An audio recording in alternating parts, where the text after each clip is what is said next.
Well, I mentioned earlier on the show when we started this morning that I'd have information on if you want your marriage to last, who would you marry? And it's not just one guy, okay? So here's the deal. If I said, would you rather marry a tall guy or a short guy? Tall. Everybody would say tall. Yeah. Every single person. The study here found that short guys have a significantly lower rate of divorce than tall guys, and short guys are also more likely than tall guys to make more money. What is considered than their short? wives. I said than their wives. Well, you know what? It didn't say. Okay. It didn't delineate. You know what? I don't. What defines short? That's a very interesting I guess question. compared to the woman, Ryan and I are the same height. Well, I might be like a half an inch taller. I consider myself to be short, but I mean, not. You're not short. No. I think 5'3". 5'5", I think is short. Right. Okay, well then, I'm a giant. No, but I mean, 5'10". My height is 5'10", formerly 5'11". But you know what happens when you eat a lot of baklava? That pulls you down. That compresses the spine. Don't eat baklava. They believe that shorter guys try harder. They do try harder. They put more emphasis on making money to compensate. But you always hear about the short man syndrome. What's that? You've never heard of that?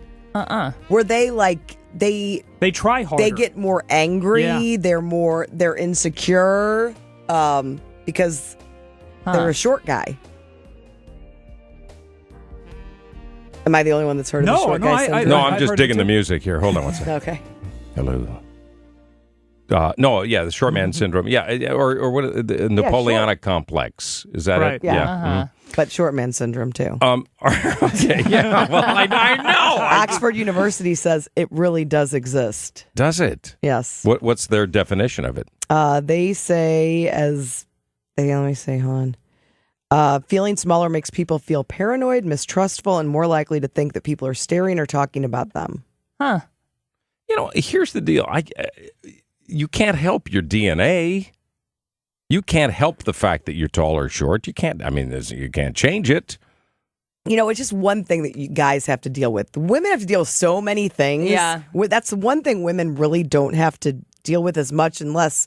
It's the opposite. I had the opposite when I was tall. I mean, I felt so insecure and was hunched over for the first part of my life because So why are you taking that out on us?